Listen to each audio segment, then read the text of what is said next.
लेकिन इससे पहले प्रधानमंत्री नरेंद्र मोदी ने लाल किले की प्राचीर से झंडा फहराया, तो उसके बाद देखिए पीएम ने एक हमला किया और हमला किया दिमागी नक्सलियों पर।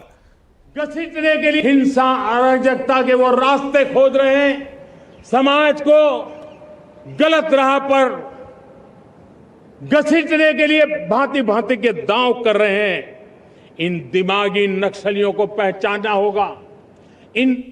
प्रधानमंत्री नरेंद्र मोदी ने दिमागी नक्सलियों का जिक्र किया। ये कौन है दिमागी नक्सल? इस पर बवाल शुरू हो गया। सबसे पहले देखिए पीएम ने कहा क्या। उन्होंने कहा हमने नक्सलवाद को खत्म करने का संकल्प लिया था। आज नक्सल क्षेत्र में विकास का तिरंगा लहरा रहा है। हमें सावधान रहने की जरूरत है। हथियार बंद नक्सल तो गए, लेकिन दिमागी नक्सल मौके की तलाश में।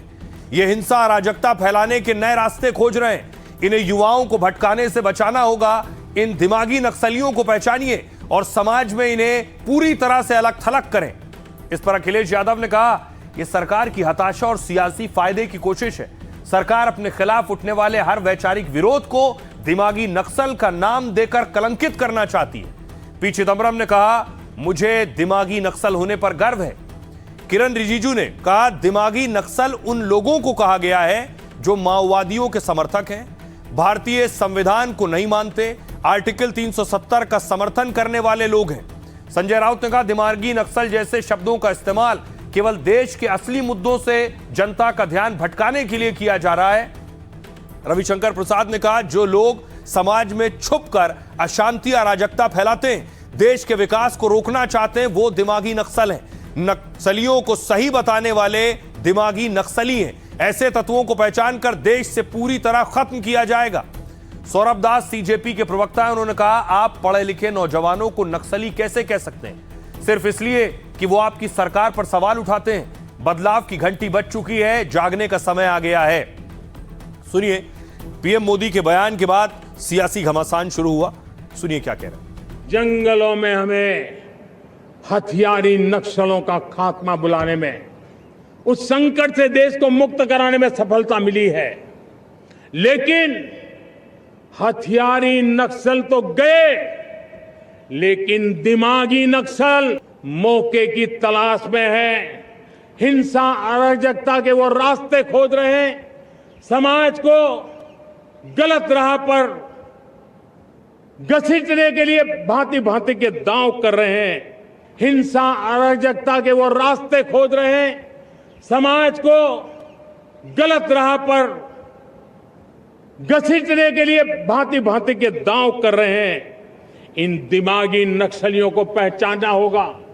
इन दिमागी नक्सलियों को आइसोलेट करना होगा और राष्ट्र को विकसित राष्ट्र बनाने की मुख्य धारा की ओर देश की युवा पीढ़ी को जोड़ना होगा। और बीजेपी वाले घबराए हुए हैं। जब से बच्चों ने लोकतंत्र में अपनी आवाज उठाना शुरू किया है, बीजेपी के लोग घबरा गए हैं, घबराए हुए हैं। जो सरकार बच्चों से घबरा जाए और 10 साल में उनके पास कुछ काम करने का ना हो, रिकॉर्ड ना हो उनको बताने का, ये सरकार जाने वाली है। तो सबसे पहले तारीफ करना चाहिए प्रधानमंत्री जी को कि कम से कम प्रधानमंत्री जी पूरा छाती ठोक के बोल रहा है कि बंदूक वाला नक्सल तो खत्म हो गया और दिमागी नक्सल को भी ठीक करना है। तो उसमें तो सारा चिदम्बरम जैसे लोग तो समर्थन करना चाहिए। अर्बन नक्सल या दिमागी नक्सल कौन है?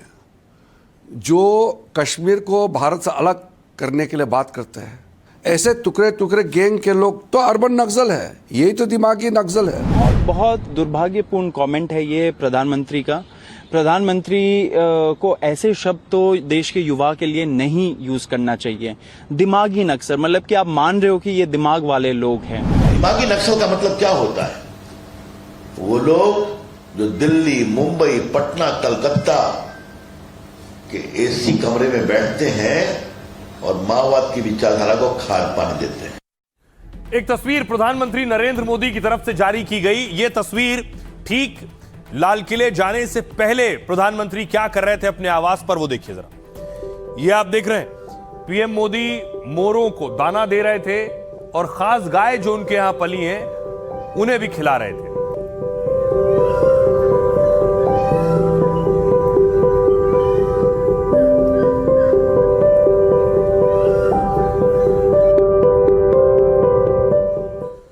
पूरे देश ने प्रधानमंत्री नरेंद्र मोदी का संबोधन देखा और सुना, लेकिन संबोधन से पहले मोदी जिन खास दोस्तों से मिले, अब उनकी अनोखी और दिलचस्प तस्वीरें सामने आई। लाल किला जाने से पहले पीएम हाउस में उन्होंने मोर को दाना खिलाया, नन्ही गायों को चारा खिलाया और दुलार किया। पीएम मोदी ने खुद ये तस्वीरें जारी की और लिखा, हर सुबह अपने दोस्तों को खाना खिलाना मेरी रोज की दिनचर्या है। कल सुबह उन्हें किसी तरह पता चला कि मैं जल्दी निकल रहा हूं, तो लाल किला रवाना होते समय वो मुझसे मिलने आ गए। दिल्ली में पीएम आवास 12 एकड़ के विशाल इलाके में फैला है। हरे भरे परिसर में बहुत सारे मोर खुले तौर पर घूमते रहते हैं। मोदी की सुबह की सैर में अक्सर ये मोर उनके आसपास नजर आते हैं और मोदी भी इन्हें रोज खुद अपने हाथों से दाना खिलाते हैं। पीएम मोदी अपने आवास में अक्सर छोटी छोटी गायों के साथ दिखते हैं। ये तस्वीरें पहले भी सामने आई।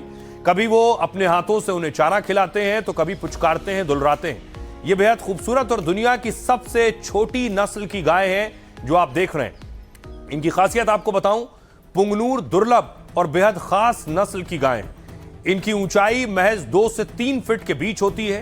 ये बहुत कम सूखा चारा और घास खाकर रह सकती हैं। रोज करीब 5 किलो चारा ही इनके लिए काफी होता है, मतलब कम जगह और कम खाने पर पल जाती हैं। छोटे कद के बावजूद ये गाय पूरी तरह विकसित होती हैं। दुनिया की सबसे छोटी गाय 1 से 3 लाख रुपए में मिलती है। पुंगनूर गाय अपने दूध की गुणवत्ता के लिए जानी जाती है। इसका दूध पौष्टिक और औषधीय गुणों से भरपूर होता है। कई जगह इसका दूध 800 से 1000 रुपए लीटर तक बिकता है। तिरुपति बालाजी के प्रसाद में इस गाय के घी का इस्तेमाल होता है।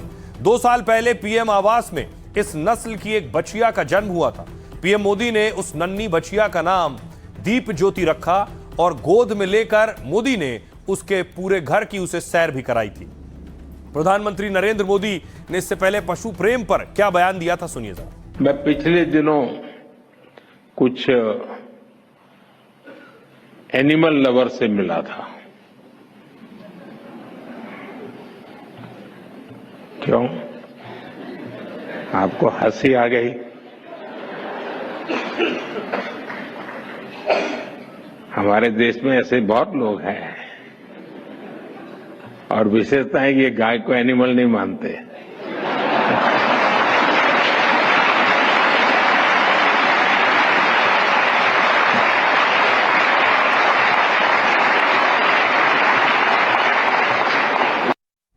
और आइए खबरों में आगे बढ़ते हैं। आज की एक और बड़ी खबर है, जंतर मंतर पर जेनजी का प्रदर्शन आपने देखा जो पूरे देश में बढ़ रहा था।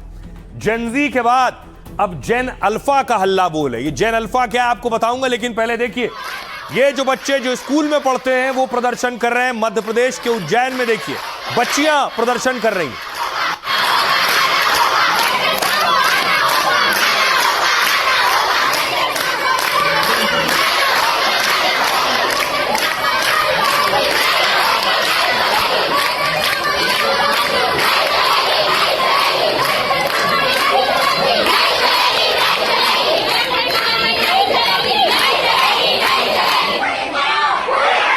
ये बच्चियां अपना स्कूल दूर शिफ्ट करने जाने को लेकर प्रदर्शन कर रही हैं। देखिए रो रही हैं। देखो ये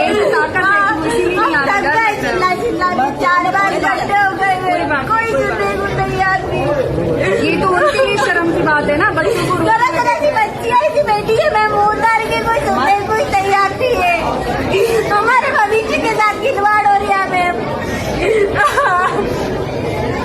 हमारा पास के हम फिर भी आए, हमारी तबीयत भी ठीक नहीं है, हम रात को दवाई नहीं आए।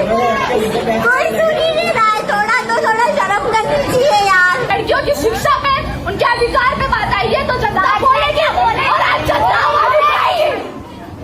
सारा हमारे यही सभी ने विनम्र निवेदन है कि आप हमारा स्थानांतरण ना करें और हमें पता है कि आप एप्लीकेशन देंगे। आप देख रहे हैं अधिकारी जब पहुंचे हैं तो बच्चियों ने, छात्राओं ने अधिकारियों को घेर लिया।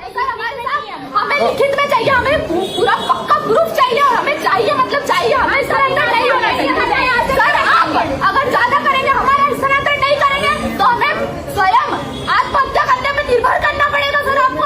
तो क्या ये अलग तरह की क्रांति है? बच्चों में अलग तरह की जागरूकता है अपनी मांगों को पूरा करने के लिए। देखिए स्कूल के छात्रों ने रोड जाम कर दिया। लखनऊ की तस्वीर है।